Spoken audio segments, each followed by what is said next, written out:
Hey there YouTube, Corncob Piper coming at you. It is a Saturday evening. We're a couple days away from New Year's at this point. Once again, here's hoping everybody out there had a very, very Merry Christmas and wishing you a very, very Happy New Year to come as well. This is another edition of Puffin Holiday Blends 2017. This is going to be another one from Cornell and Diehl, another aromatic, another one of their Christmas blends, and today we are going to be reviewing Golden Days of Yore. This blend originally in 2015 when it came out, which is called Cornell and Diehl Christmas 2015. Last year they changed the name to to Golden Days of Yore. Not really sure why. It's got a bit of ring to it anyhow. This is a mixture of Black Cavendish, Burley, Kentucky, Oriental, and Virginia. And the topping listed at smokingpipes.com is liquor, cinnamon, cocoa, ginger, licorice, nuts, and beans. There is a video that Jeremy Reeves, who is the blender of Golden Days of Yore, Cornell and Diehl put out a video of him actually making the sauce or the topping for Golden Days of Yore. It's a pretty interesting video, pretty cool to watch. I'll go ahead and post the link down below to it. Definitely go ahead and check that out. It's definitely worth seeing. But from the video that I watched, the topping is actually made from caramelized sugar, cardamom, ginger, allspice, cinnamon, clove, star anise, rum, and chocolate sauce. And I'm pretty sure everybody knows what all those spices taste like. The star anise is a black licorice taste. Clove is very, very kind of spicy. Same with the allspice, the cinnamon. The cardamom is like a pine, woody pine flavor, I guess, is what you would get from it. And this is what Cornell and Diehl calls a ribbon, but I would call it more of a ribbon / coarse cut. And we'll go ahead and take a look, and I'll show you what this stuff looks like. Alright, so here we go. This is what this stuff looks like. You could definitely see the Kentucky, Virginia, big chunks of Black Cavendish here, which is what I would call the coarse cut. Everything else is pretty much, like they say, a ribbon cut. But because of the large chunks of Black Cavendish in here, I would definitely, like I said, call this a ribbon / coarse cut. But it's a nice looking blend. This comes Cornell and Diehl dry, ready to smoke right out of the tin. For any of you other Cornell and Diehl smokers out there, you know what I mean by Cornell and dry. Their stuff comes probably drier than any other tobaccos out there. Other than like Daughters and Ryan, which also comes super dry as well. But a pretty nice looking blend. Like I said, this is super dry. It's even now touching it, it feels like it's too dry. It feels like you need to add moisture into it. But from what I found, if you add moisture to the Cornell and Diehl blends, it really does change the profile of it. So I always keep the moisture level right at what they send it to you out of the tin at. Okay, so back again, and we will do a tin note of this stuff. So right off the bat, you get hit with the dark fruitiness. From the Virginias, definitely think like prune, fig type of deal. I also pick up notes of Burley, the nuttiness from the Burley, and the Virginia. Don't pick up on much on the scent of tanginess from the Orientals. And I do get a little whiffs of honey, I guess, from the Cavendish, but that could also be from the caramelized sugar in the topping. So overall, very Christmassy smelling blend. I mean, it's got all the right spices in there that would remind you of Thanksgiving time all the way through New Year's, with the cinnamon and the allspice and the star anise, and they put rum in there, and then obviously the chocolate. And the chocolate is there, but it's rather hard to detect in the tin note. And as you can see, I have smoked quite a bit of this so far.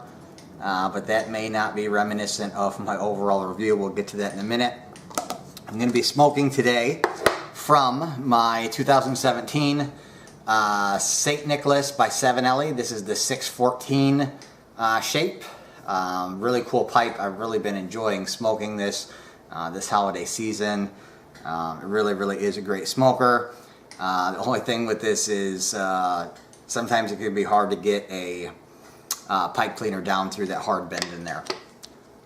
We'll go ahead and get lit up, and we'll talk about the taste profile of this.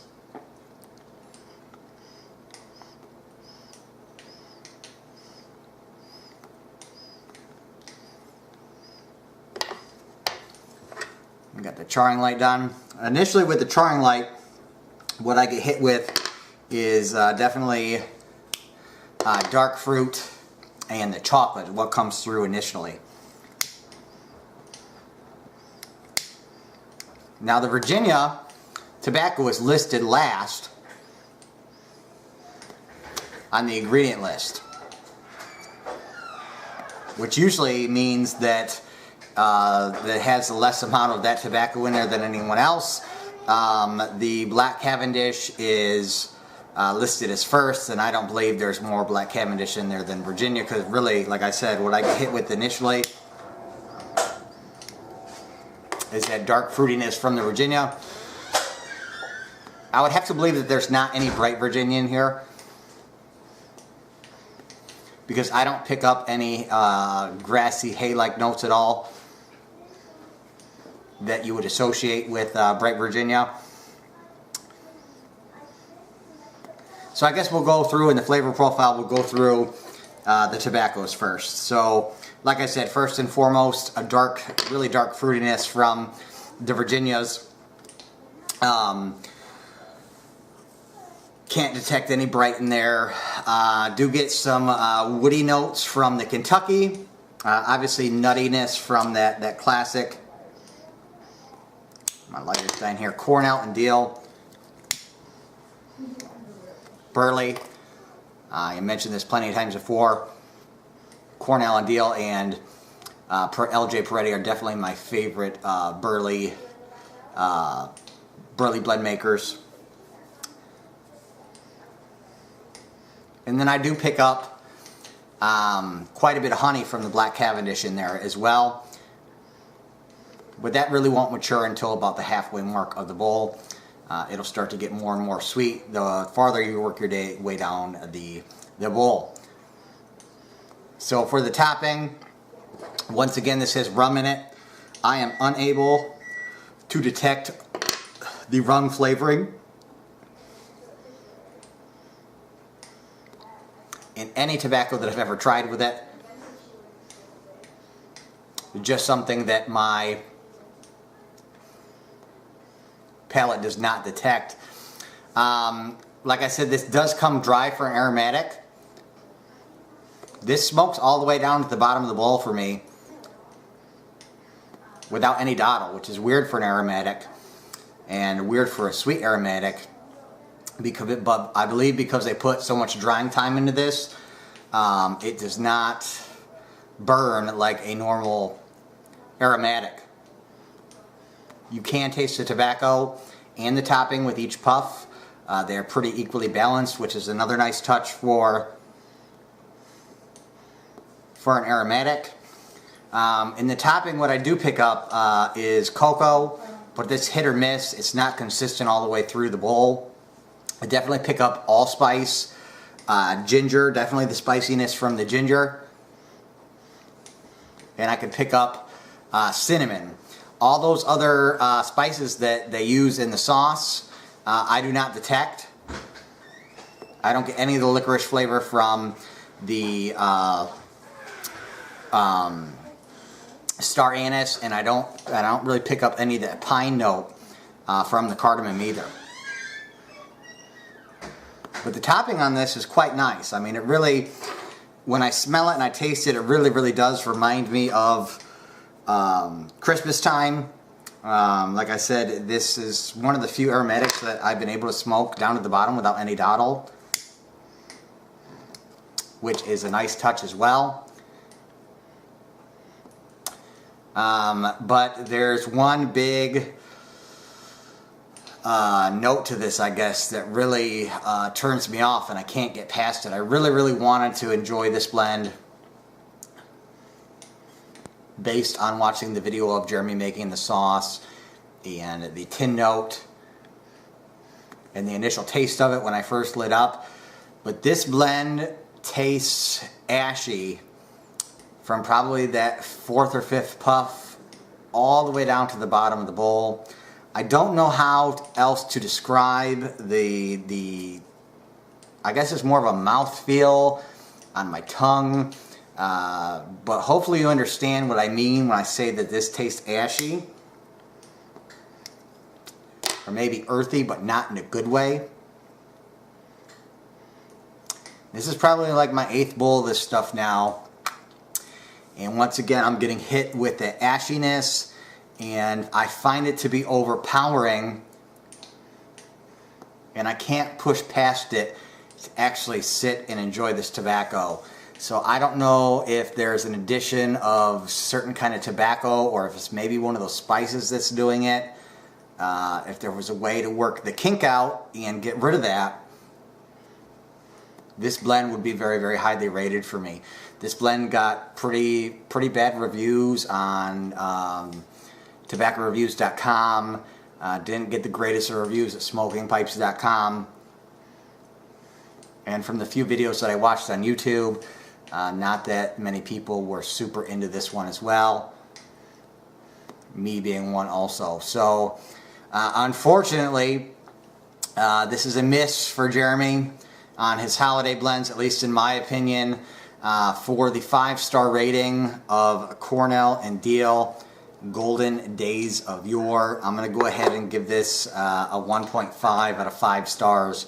Like I said, I just can't get past that awful ashiness that fills my mouth up from the beginning all the way to the end of the bowl. This will be my last bowl of this that I'll be smoking this holiday season.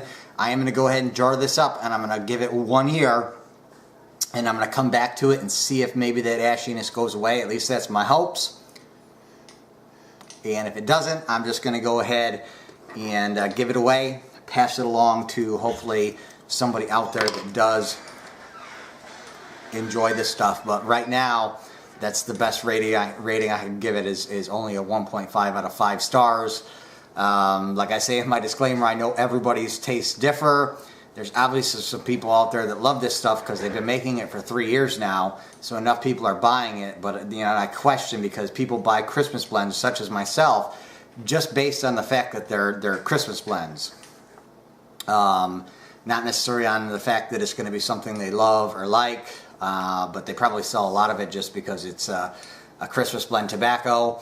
Hope they figure out that, you know, tweak it a little bit, maybe change it up, maybe make it a little bit better, and you know, I can enjoy it more in the future. But like I said, I'll give this one more try next Christmas season, and if it's still the same, I'll just go ahead and give it away. No big deal. So once again, 1.5 out of 5 stars for Cornell and Diehl Golden Days of Yore.